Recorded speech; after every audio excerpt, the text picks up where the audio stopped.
François Bayrou, au bout de 5h15, est sorti de la commission d'enquête parlementaire hier à l'Assemblée nationale. Il s'agissait, vous le savez, de parler de l'affaire Betaram, cette école privée catholique de Pau, où se sont déroulées pendant des dizaines d'années des agressions physiques et sexuelles sur des élèves.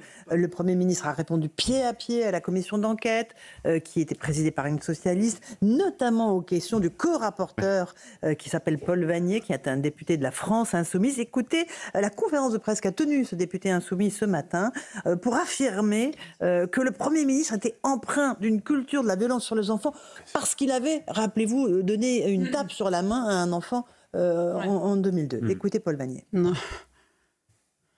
Je retiens enfin de cette audition que le Premier ministre est empreint d'une culture de la violence et d'une culture de la violence sur les enfants qu'il a à nouveau manifesté en relativisant devant nous des gestes qu'il a décrits comme des gestes éducatifs, des claques, des gifles, des tapes éducatives, a-t-il dit, des claques non violentes, a-t-il indiqué. Et cette relativisation de la violence sur les enfants, elle nous enseigne, car elle nous indique sans doute pourquoi François Bayrou, dans les années 90, ne traite pas avec la vigilance qui est attendue de lui, les signalements, les alertes sur ces violences qui lui sont transmises. Ce parallèle de la France insoumise entre... C'est effectivement une petite tape sur la joue, vous avez raison de le dire, parce que un gamin lui faisait les poches à François Bayrou, jusqu'à dire il cautionne la violence. Eugénie Bastier, c'est absolument ignoble, parce que d'établir un continuum comme ça, c'est absolument ignoble. Et puis il y a une espèce d'arrogance aussi, parce que dans les années 70, effectivement, la société n'avait pas les mêmes critères de violence à l'égard des enfants, c'était généralisé, et c'est vrai, il faut le rappeler et le dire, enfin, tous nos parents qui ont été éduqués dans des collèges, je ne parle pas des violences sexuelles, hein. Ah non, bien sûr. C'est bien sûr différent, je parle des violences éducatives, les baffes, les gifles, les châtiments corporels étaient beaucoup plus généralisés dans les années 70, donc dire en 2025 avec arrogance...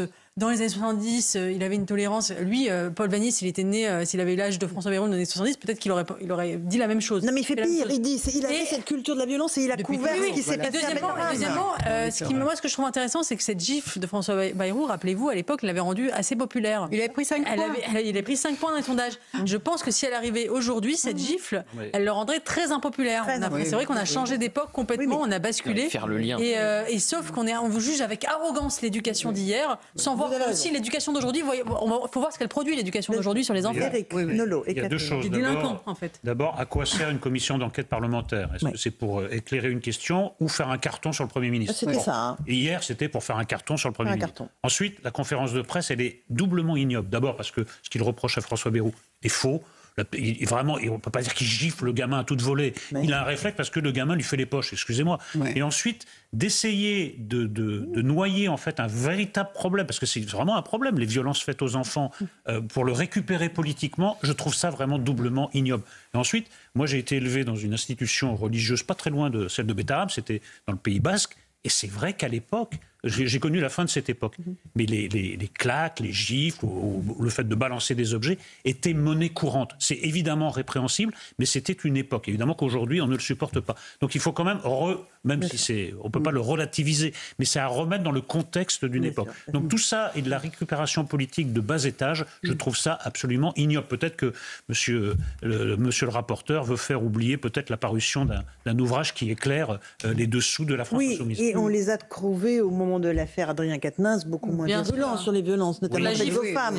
Là, le gifleur, tout d'un coup, là, c'était plus du tout la même histoire. Adrien Quatennens, Jean-Luc Mélenchon l'a soutenu jusqu'au bout, voulu sa rédemption, et c'est très bien, c'est son choix. Mais je les trouve un peu gonflés de jouer dans les pères de la vertu. Précisez bien que c'était une gifle une fois. C'était pas deux. Voilà. Non, moi, ce que je trouve, quand on voit cette conférence de presse, bon, moi je trouve c'est d'abord un aveu de faiblesse parce qu'il sait qu'il a perdu et que le Premier ministre a été bon, s'est bien défendu et il n'a pas grand-chose à dire. Et moi je trouve ce trio avec lui qui dit ses sottises et les deux femmes qui bronchent pas, qui n'ont pas un trait d'humour pour dire ça va là. On a compris, il s'est bien expliqué pendant 5 heures. Mais quand c'était Paul Vannier, au moment où Mélenchon avait un projet, c'est virer le Premier ministre le plus vite possible parce qu'il veut accélérer les présidentielles.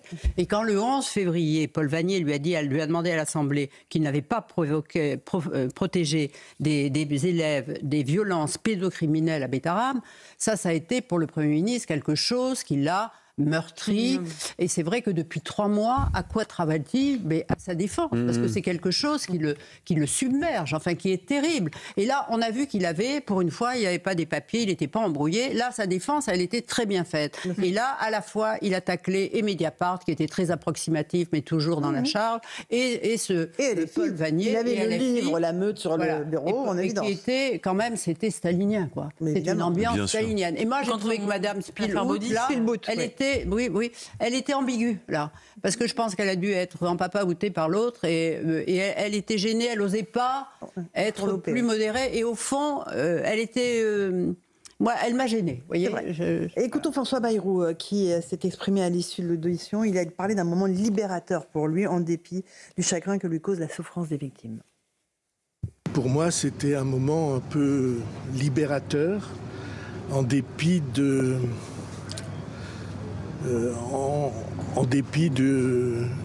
chagrin que me cause la situation ou les souffrances de ceux et celles qui ont été pris dans tout ça. Un moment libérateur, Louis de Ragnel, pour c'est derrière lui, pour François Bayrou maintenant. Non, mais déjà, c'est la première fois où il a pu s'exprimer sur le sujet. Ensuite, ce qu'on observe, c'est que le seul objectif de Paul Vannier était de détruire politiquement François Bayrou et derrière d'attaquer l'enseignement privé catholique sous contrat. Il n'y a aucun autre intérêt. Évidemment. Et d'ailleurs, ce qui est très intéressant, c'est quand on regarde les réactions des associations à l'audition de François Bayrou. Que disent les associations? Parce que c'est quand même elles... Associations de quoi? Des victimes. Oui. C'est quand même elles, on a le droit de les entendre. Elles disent attention, François Bayrou, c'est absolument pas notre cible. C'était très bien de l'entendre et c'était important de l'entendre. Mais nous, on n'a pas grand-chose contre François Bayrou. C'est pas lui qui est en cause. Il n'a rien commis de mal. Donc attention à ne pas se détourner de l'enjeu premier de ces auditions, qui est quand même de savoir ce qui s'est réellement passé et de protéger les enfants, d'éviter que ça se reproduise. Ensuite, la question aussi qui n'a pas été posée et qui aurait pu être évoquée, comment est-ce qu'on peut imaginer un instant que François Bayrou a laissé ses 5 enfants, je ne sais plus, dans cet établissement alors qu'il savait. Mais attendez, il n'y a pas un père, une mère de famille qui peut imaginer que François Bayrou a laissé ses enfants alors qu'il savait. Et puis pour terminer, je rebondis sur ce que disait Éric Nolot. Quelle est la vocation d'une commission d'enquête parlementaire ? On était plutôt habitué à une commission d'enquête parlementaire qui vise à contrôler l'action du gouvernement et donc d'interroger le Premier ministre sur une politique publique qu'il a mise en œuvre ou alors sur un scandale qu'il a fait dans le cadre de ses fonctions. Là, ça n'a rien à voir avec tout ça. Et donc, on a vu cette commission d'enquête parlementaire se transformer en tribunal. On était à un procès d'assises avec des gens qui n'ont aucune qualification d'ailleurs pour conduire des interrogatoires et puis qui essayent de mettre en accusation un Premier ministre, mais avec à chaque fois, et vraiment, moi je trouve que c'est ce qui est le plus important, c'est utiliser la cause et la détresse d'enfants qui ont subi des atrocités à des fins politiques. Et en réalité, on se rend compte d'une chose, Paul Vannier, alors c'est un peu péremptoire de dire ça, je pense qu'il n'en a rien à faire de ses enfants et de ses victimes. Gauthier Lebret. Faire le parallèle qu'il fait ce matin, après l'audition du Premier ministre, entre cette claque qu'il donne à un enfant qui est devenu adulte, qui est devenu délinquant, qui est actuellement en prison, au passage, et qui donc faisait les poches à l'époque d'un candidat à l'élection présidentielle. Bon, voilà. Faire ce parallèle en disant « il ne regrette pas cette claque, donc c'est pourquoi... » il doit couvrir les violences à Bétarame parce que lui, au fond, il faisait les mêmes violences sur un gamin dans la rue qui lui faisait... Enfin, vous vous rendez compte du parallèle ? En fait, il était directeur de Bétarame. Non, mais c'est ce qu'ils veulent dire. Et c'est lui qui a commis les violences. Et je suis d'accord avec tout ce que vient de dire. Il y a quand même un souci avec la France Insoumise, peu importe la commission d'enquête, que ça soit sur des fréquences TNT ou sur un scandale à Bétarame. C'est-à-dire que maintenant, ce sont des commissaires politiques. Donc vous avez Aurélien Saint-Just, Antoine Robespierre, Louis Danton, vous pouvez choisir lequel va vous emmener à l'échafaud et si votre tête tombe, il y aura Thomas Porte pour faire une photo avec votre tête sous sa chaussure, comme il l'a fait avec un ballon de foot à l'époque d'Olivier Dussopt. Non mais c'est pas de l'humour. Moi j'ai regardé avec beaucoup d'attention la commission d'enquête sur les violences dans le milieu du cinéma. Quand j'ai vu quand même Serge Toubiana sortir qui est quand même l'ancien patron des Cahiers du cinéma, sortir de sa serviette en tremblotant. Regardez, dans les Cahiers du cinéma, on avait fait un article sur Judith Godrèche. c'est des procès staliniens. Hein. En fait, les gens arrivent et sont mis en accusation. Ils ne sont pas là pour éclairer le dossier, ils ne sont pas là pour dialoguer. Ils sont là pour essayer de passer entre les gouttes avec des gens qui, en effet, sont là pour les cartonner. C'est pas ça. C'est pas le contrôle de la démocratie, ça. C'est un instrument de vengeance politique. C'est pas la même chose. Catherine. Oui, non, mais ce qui est terrible, c'est de voir aussi Mediapart, enfin, avec des avancées qui étaient fausses, dire qu'il faisait partie du conseil d'administration, que sa femme, il n'en a pas fait partie, que sa femme était professeure, en fait, pendant 9 mois, une fois par semaine, le samedi, elle faisait du catéchisme. Elle n'était pas professeure, elle n'était pas dans le... Et elle peut très bien ne pas avoir vu qu'il y avait des violences, voilà. En tous les cas, tout est accusatoire et on ne prouve rien. Et non, mais vraiment, c'est quelque chose qui laissera des traces et qui fait très peur, parce que là, on est sorti de... oui, il y avait eu l'affaire Baudis. Et là, on est sur un Premier ministre en exercice. Et on ne lui accorde aucun crédit par principe. Et on voit François Bayrou qui répond 10 fois à la même question. Oui, mais avec il prouve les choses. Et en fait, il emploie des mots, mais en face, ils en ont rien à faire. Et rappelez, Laurence, qui était l'accusateur de Dominique Baudis dans la presse. Plenel.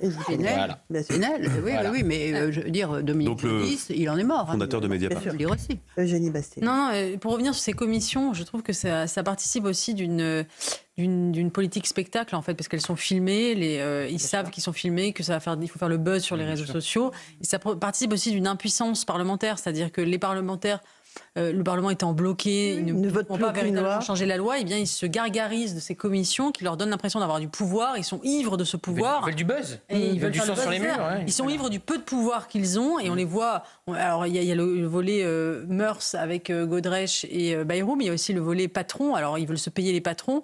Et d'ailleurs, à chaque fois qu'un patron se retrouve en face d'eux, il en sort grandi et plutôt avec un capital sympathie, tellement ils sont insupportables de mépris et d'arrogance.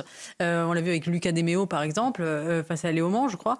Et donc je trouve que c'est une pente assez dangereuse qui est en train de prendre le Parlement français, avec cette espèce d'ivresse. D'autant qu'il est impuissant à faire voter des lois. Merci beaucoup à vous tous pour cette émission Punchline passionnante en votre compagnie. Sur CNews, c'est Christine Kelly qui vous attend avec ses mousquetaires. Et sur Europe 1, Pierre Devilleneux. Bonne soirée à vous sur nos deux antennes.